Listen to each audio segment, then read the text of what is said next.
సంఖ్యాకాండం 30వ అధ్యాయం. దేవుని వాక్యమైన పరిశుద్ధ గ్రంథం బైబిల్లో నుండి సంఖ్యాకాండం 30వ అధ్యాయం.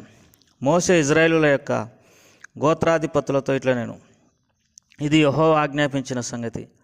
ఒకడు యెహోవాకు మొక్కుకొనిన ఎడల, లేక తాను బద్ధుడగుటకు ప్రమాణం చేసిన ఎడల, అతడు తన మాట తప్పక తన నోటి నుండి వచ్చినదంతయు నెరవేర్చవలేను.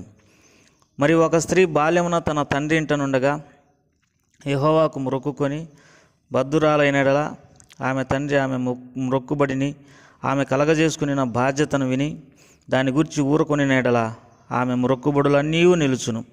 ఆమె తాను బద్ధురాలగుటకు పెట్టుకుని ఒట్టు నిలుచును. ఆమె తండ్రి వినిన దినమున ఆక్షేపణ చేసిన ఎడల, ఆమె మొక్కుబడులలో ఏది ఆమె తన మీద పెట్టుకుని బాధ్యతలలో ఏది నిలవకపోవును. ఆమె తండ్రి దానికి ఆక్షేపణ చేసిన గనుక యెహోవా ఆమెను క్షమించును. ఆమెకు వివాహమైన తర్వాత ఆమె మొక్కుకొని మొక్కుబళ్ళన్నైనను నిరాలోచనగా ఆమె తన మీద పెట్టుకుని ఒట్టులనైనను ఆమె మీద నుండుట ఆమె భర్త విని దాని గూర్చి వినిన దినమున అతడు ఊరకుండుట తటస్థించిన ఎడల, ఆమె మొక్కుబళ్ళను ఆమె తల మీది ఒట్టును ఆమె తల మీది పెట్టుకుని ఒట్టును నిల్చును. ఆమె భర్త వినిన దినమంది ఆక్షేపణ చేసిన ఎడల, అతడు ఆమె మొక్కుకొని మొక్కుబడిని ఆమె నిరాలోచనగా తన మీద పెట్టుకుని ఒట్టులను రద్దు చేసిన వాడగును. యెహోవా ఆమెను క్షమించును. విధవరాలు కానీ విడవబడినది కానీ తన మీద పెట్టుకుని ప్రతి మొక్కుబడి నిల్చును. ఆమె తన భర్త ఇంట ఉండి మొక్కుకుని ఎడలనేమి, ప్రమాణం చేసి తన మీద ఒట్టు పెట్టుకుని ఎడలనేమి, తర్వాత ఆమె భర్త విని దాని గురించి ఆక్షేపణ చేయక ఊరకుని ఎడల, ఆమె మొక్కుబడులన్నీ నిల్చును. ఆమె తన మీద పెట్టుకుని ప్రతి ఒట్టును నిల్చును. ఆమె భర్త వినిన దినమందే వాటిని బొద్దిగా రద్దు చేసిన ఎడల, ఆమె మొక్కుబడులను గుర్చు ఆమె మీద ఒట్టును గుర్చు ఆమె పలికినదేదీ నిలవకపోవును. ఆమె భర్త వాటిని రద్దు చేసిన గనుక యెహోవా ఆమెను క్షమించును. ప్రతి మొక్కుబడిని తన్ను తాను దుఃఖపరుచుకుందునని ప్రమాణపూర్వకంగా తన మీద పెట్టుకుని ప్రతి బాధ్యతను ఆమె భర్త స్థిరపరచవచ్చును, రద్దు చేయవచ్చును. అయితే ఆమె భర్త నా నాట దాని గురించి ఊరుకొనుచు వచ్చినడలా, వాడు ఆమె మీదనున్న ఆమె మొక్కుబడులనన్నింటినీ ఆమె ఒట్టులనన్నింటినీ స్థిరపరిచిన వాడగును. అతడు వినిన దినమున దాని గురించి ఊరకుండుట వలన వాటిని స్థిరపరచెను. అతడు వినిన తర్వాత వాటిని బొత్తిగా రద్దు చేసినట్లా తానే ఆమె దోష శిక్ష భరించును. ఇవి భర్తను గుర్చు, భార్యను గుర్చు, తండ్రిని గుర్చు, బాల్యమున తన ఇంటనున్న కుమార్తెను గుర్చు యెహోవా మోషేకు ఆజ్ఞాపించిన కట్టడలు. ప్రభువారు ఈ వాక్య భాగాలను మన కొరకై దీవించి ఆశీర్వదించునుగాక. మరి సంఖ్యాకాండం 30వ అధ్యాయంలో మొక్కుబడులను గురించి, ఒట్టు పెట్టుకుని దాని గురించి దేవుని వాక్యంలో మనం చదువుకుంటాం. 16వ వచనంలో భర్తను గుర్చు, భార్యను గుర్చు, తండ్రిని గుర్చు, బాల్యమున తన ఇంట ఉన్న కుమార్తెను గురించి యెహోవా మోషేకు ఆజ్ఞాపించిన కట్టడలు. మరి ఒక పురుషుడు తాను దేవునికి ఏదైనా మొక్కుకునే యెడల ఆ మొక్కుబడినంతయు చెల్లించవలేను. తన నోట ఏదైతే వచ్చిందో అదంతయు నెరవేర్చవలేను. ఒక స్త్రీ బాల్యమున తన ఇంట తన తండ్రి వద్ద ఉన్నప్పుడు ఏదైనా మొక్కుకునేటప్పుడు ఆమె తండ్రి ఆ మొక్కుబడిని గురించి మౌనంగా ఉంటే ఆ మొక్కుబడులన్నీ నిలుచును, అవన్నీ నెరవేర్చవలేను.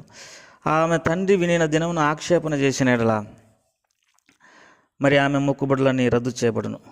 అదే పెళ్ళైన భార్య కూడా మరి పెళ్ళైన తర్వాత ఆమె మొక్కుబడి చేసుకున్నదని భర్త విని నిరాలోచనగా ఉంటే ఆమె తన మీద పెట్టుకునే ఒట్లన్నీ కూడా ఆమె నెరవేర్చాలి. లేకపోతే మరి ఆమెకు అది పాపముగా ఎంచబడుతుంది, ఆమెకు దేవుడు క్షమించడు. తర్వాత విధవరాలు కానీ విడనాడబడినది కానీ ఏదైనా ఒట్టు పెట్టుకున్నప్పుడు అవన్నీ కూడా నిలుచును. కాబట్టి దేవుని ప్రజలారా, ఇది సంఖ్యాకాండం 30వ అధ్యాయంలో ఉన్నటువంటి మాట. మన మాట అవునంటే అవును, కాదంటే కాదు అన్నట్టుగా ఉండాలని దేవుని వాక్యం సెలవిస్తుంది. తర్వాత దేవుని వాక్యంలో ఈ వాక్య భాగాన్ని చదువుకుంటాం.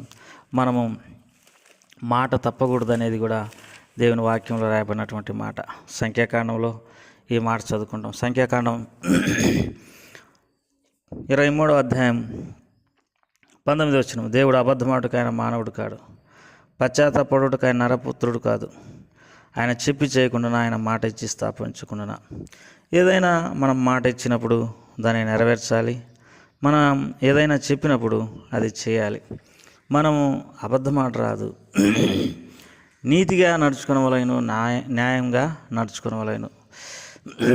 దేవుని వాక్యంలో ఈ మాట మనం చదువుకుంటాం.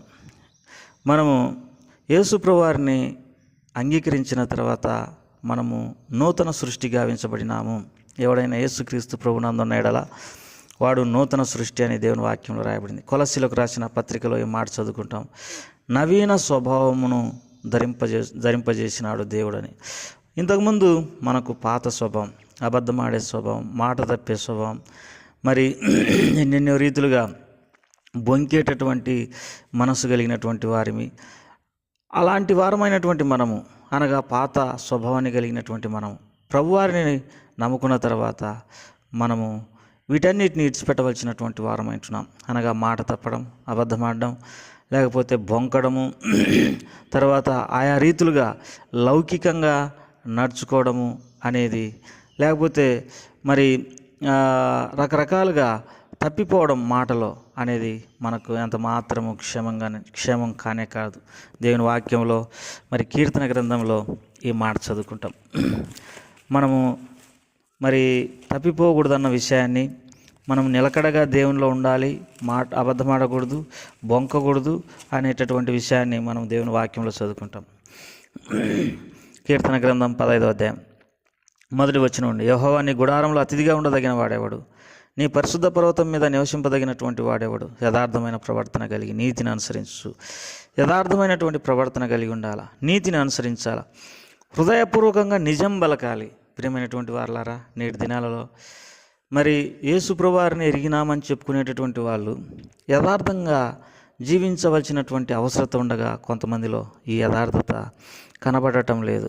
అంతేకాదు, మరి హృదయపూర్వకంగా నిజం పలకాలి. నిజం పలికేదానికి బదులుగా లోపల ఒక ఉద్దేశం ఉంటుంది, పైకి ఒక ఉద్దేశం ఉంటుంది.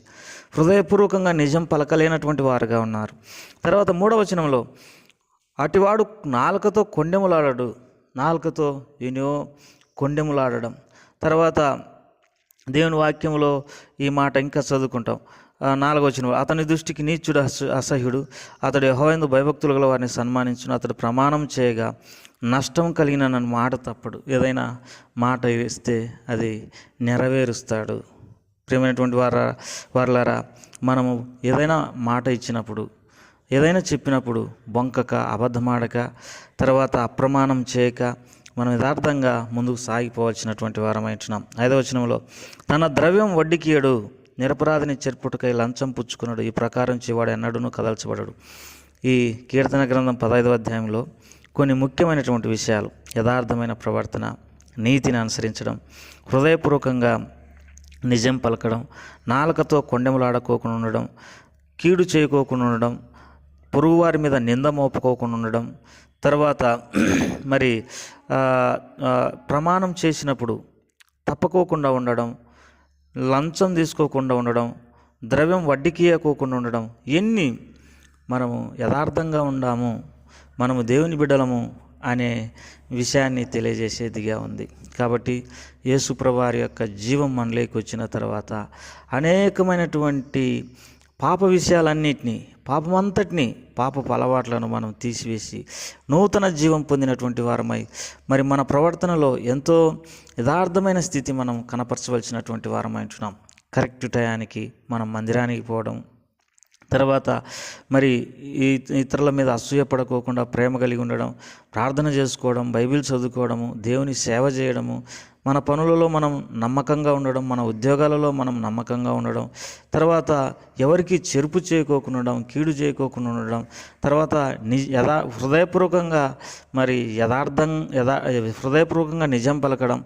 ఇవన్నీ మనం ఎరగాల్సినటువంటి వారం అంటున్నాం. ఎక్కడిదెక్కడ అబద్ధమాడుతూ, బొంకుతూ, మరి నిజం పలకక, కీడు చేస్తూ, అసూయపడుతూ, లేకపోతే లంచం తీసుకున్నట్టు, తర్వాత లేనిది ఉన్నట్టు మాట్లాడి, ఉన్నది లేనట్టు మాట్లాడి, ఎన్నెన్నో మరి ఈ రీతులుగా సాతాను లక్షణాలు కలిగి ఉండడం, అది మనం యథార్థంగా ఉన్నాము అనడానికి కారణమే కాదు. కొంతమంది ఎక్కడో ఉంటారు, పలానా చోట ఉండాము అని మరి ఫోన్లో అబద్ధం ఆడతారు. వీటన్నిటిని బట్టి మనకు అర్థమయ్యేది ఏంది? లోపల ఒక మనసు కలిగి ఉంటారు, బయట ఇంకొక మనసు కలిగి ఉంటారు. వాక్యానుసారమైన మనస్సు కాదని మనం గుర్తుపెట్టుకోవచ్చు వారు చేసే పనులను బట్టి. కాబట్టి మనము ప్రభు కొరకై యథార్థంగా, నమ్మకంగా, అబద్ధమాడక, సత్యం పలుకుచు, నిజంగా మరి భక్తి కలిగి జీవించడానికి మనము తీర్మానం చేసుకోవాలి. యేసు ప్రభునందు ఎవరైనా ఉన్నప్పుడు వారి జీవితంలో నూతనత్వం అనేది ఉంటుంది. ఇంతకుముందు ప్రాచీన జీవితంలో మరి మనం ఎన్నెన్నో రీతులుగా బూతులు ఆడేవారిమి, తర్వాత అసూయపడేటటువంటి వారిమి, కొట్లాడేటటువంటి వారిమి, ఎన్నో చెడు పనులు చేసేటటువంటి వారిమి. అయితే యేసు ప్రభు వారి జీవం పొంది మన స్వభావం మార్చబడి మనం నూతన సృష్టి గావించబడిన తర్వాత మన అనుదిన జీవితంలో మరి గొప్ప మార్పిడి ప్రజలు కనుగొనాలి. మనలో దేవుని జీవం ఉండాలి. మనల్ని చూసినటువంటి వారు యేసు ప్రభు యొక్క లక్షణాలు మనలో గమనించాలా. మన చూపులోనైతేనేమి, మన నడకలోనైతేనేమి, మన మాటలలోనైతేనేమి వీరిలో యేసు ప్రభు యొక్క స్వభావం ఉంది, మంచి స్వభావం ఉంది. ఇది ఎట్లా వీరికి అనుగ్రహించబడింది అనే ఆలోచనలో పడి వారు ప్రభువుని నమ్మడానికి మన ప్రవర్తన మరి దోహదపడాలి. కాబట్టి రకరకాల చెడుతనాన్ని మనం అసహించుకుందాం గాక, యథార్థంగా ప్రవర్తించడానికి మనము తీర్మానం చేసుకుందాం గాక, నీతిగా ప్రవర్తించడానికి మనం తీర్మానం చేసుకుందాం గాక. దేవుని వాక్యంలో మాట్లాడబడింది, దేవుని కుమారుడైనటువంటి యేసు ప్రభు వారి యొక్క రక్తం ప్రతి పాపం నుండి మనల్ని కడిగి పవిత్రులుగా చేయను. ఇంతకుముందు ఉన్న చెడుతనము, చెడు అలవాట్లన్నింటినీ తీసివేసి మంచి జీవితం ఇవ్వగలిగినటువంటి శక్తి యేసు ప్రభు వారి యొక్క రక్తంలో ఉంది. ప్రభా, నన్ను కనికరించి నన్ను నీ రక్తంతో కడగమని ప్రభువుని వేడుకుంటే ఆ ప్రభు వారు సహాయపడతారు. అటువంటి కృప ప్రభు మనకు దయచిన గాక. ప్రేమగల తండ్రి, దయగల ప్రభా, మరి నీకెంతో వందనాలు, స్తోత్రములు. మీరు మంచి దేవుడు ప్రభా. మేము ప్రమాణం చేసినప్పుడు అది తప్పకోకుండా ఉండున్నట్లుగా సహాయం చేయండి. మరి మా మాటలు అవునంటే అవును, కాదంటే కాదు అనేటటువంటిగా ఉండున్నట్లుగా సహాయపడుతురండి ప్రభా. అబద్ధమాడుకోకుండా, బొంకకోకుండా ఉండడానికి కృప చూపించండి. యథార్థమైన ప్రవర్తన కలిగి ఉండడానికి సహాయం చేయండి. హృదయపూర్వకంగా నిజం బలగడానికి సహాయం చేయండి. కీడు చేయకోకున్నట్లుగా కృప చూపించండి ప్రభా. మేము మరి నీ స్వభావం కలిగి నిన్ను పోలి లోకంలో ప్రజలకు నిన్ను చూపించడానికి సహాయపడుతురండి. మమ్మల్ని చూసిన వారు మేము కూర్చున్నప్పుడు, లేచున్నప్పుడు, నడుచున్నప్పుడు ప్రభా నిన్ను వారు చూడడానికి సహాయపడుతున్నాను. మా బుద్ధిహీనతలు, బలహీనతలు శిలువ రక్త ప్రోక్షణ కిందికి తీసుకుని వస్తూ మీరు మా ప్రియుల కుటుంబాలను దీవించమని, మరి వారి సమస్యలు, కష్టాలు, ఇబ్బందులు, ఇరకటములు, వారి అనారోగ్యాలలో కృప చూపించమని ప్రభా. మా దేశాన్ని మీరు జ్ఞాపకం చేసుకున్నామని ప్రభా. మరి ప్రతిదినం మరి మా ప్రియులకు ఎంతో క్షేమం కలిగించే దినంగా ఉంచమని యేసు ప్రభువారి నామం పేరట అడిగి వేడుకుంటున్నాం తండ్రి. ఆమేన్.